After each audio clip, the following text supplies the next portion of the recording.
he left a note on his bed that said something to the effect of, "Gone to fix the windshield and find a place to hide my guns." A family member texted Israel's phone at 8:05 a.m. saying, "Izzy, we can take your guns to a redacted name if you want, no problem." He left his daughter in the care of his mother, and he just didn't return for a couple of days. He went completely off-grid and actually turned his phone off so that no one could get a hold of him. On the night of the 13th, he sent a text saying that he was stuck in the mud in the middle of nowhere. The following messages were sent to Israel from a family member, possibly his mother. At 8:34 p.m., "Can we want to get you if you have any idea where you are?" At 8:52 p.m., "We have four-wheel drive if you give us an idea of where you are, we'll come get you." His family did not hear from him again until the evening of February 14th. At 5:41 p.m. they texted him, "Do you know which mall you're at?" At 8:02 p.m. they said, "We're at the mall, where are you?" His family had arrived at the mall in Claiborne, Texas to pick him up, and they could not find him anywhere. They couldn't get a hold of him, and they just decided to wait it out to make sure that he was okay. So they actually slept in their car overnight at the mall parking lot. They were just hoping that he would show up. Later in the day, on February 15th, he called his mom and said that he was on the other side of Claiborne Mall. When they found him, he told them that his credit cards had been frozen and that he had not eaten or slept in 2 days. He said he ran out of gas, and a family member saw that there was mud all over his car. He told them that he had gotten the car stuck out in the middle of nowhere, but gave no explanation of where. He told them that someone had helped him get his car out of the mud, and he was able to drive over to the mall to meet them. However, he later told investigators that he got himself out of the mud, so that discrepancy in his story may indicate that he's lying. The FBI actually later released a notice asking the public if anyone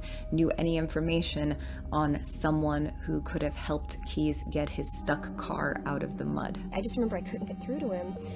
And he said that he'd gotten the rental car stuck. His phone battery was almost dead. He had, his cards weren't working, and at the time he couldn't figure out why, but then he said that it's just because he had been traveling and hadn't notified the credit card companies, but he didn't think to call them.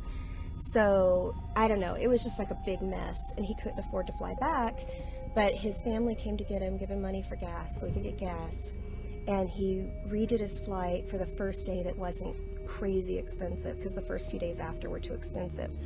Keyes stayed in town a couple more days and then went back to Alaska on the 18th.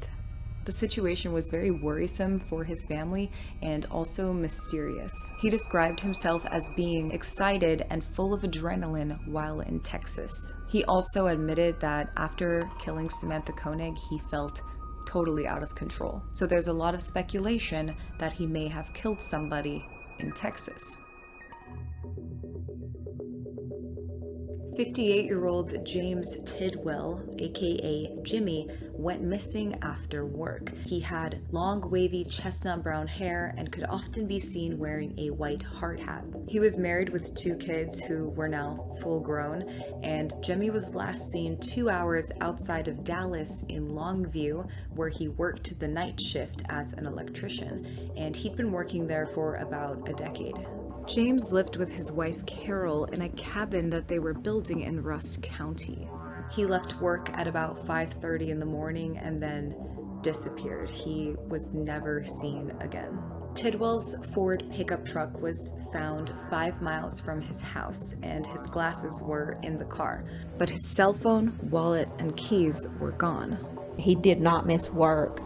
He was loyal to his employer. His sister, Lynn Aiken, has been taking notes ever since her brother disappeared.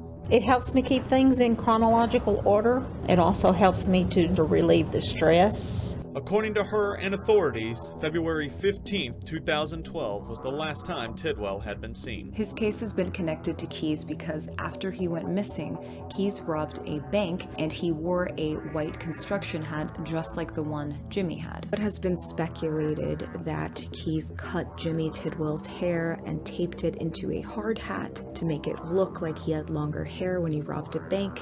Keyes, in fact, had used this hard hat disguise before. Keyes himself was in construction and told investigators that he had worn a white construction hat to rob a bank previously. Marissa Jones, host of the Vanish podcast, interviewed Tidwell's sister, Lynn Aiken, and what Lynn had to say suggests that Tidwell's wife, Carol, may have been involved in her husband's disappearance.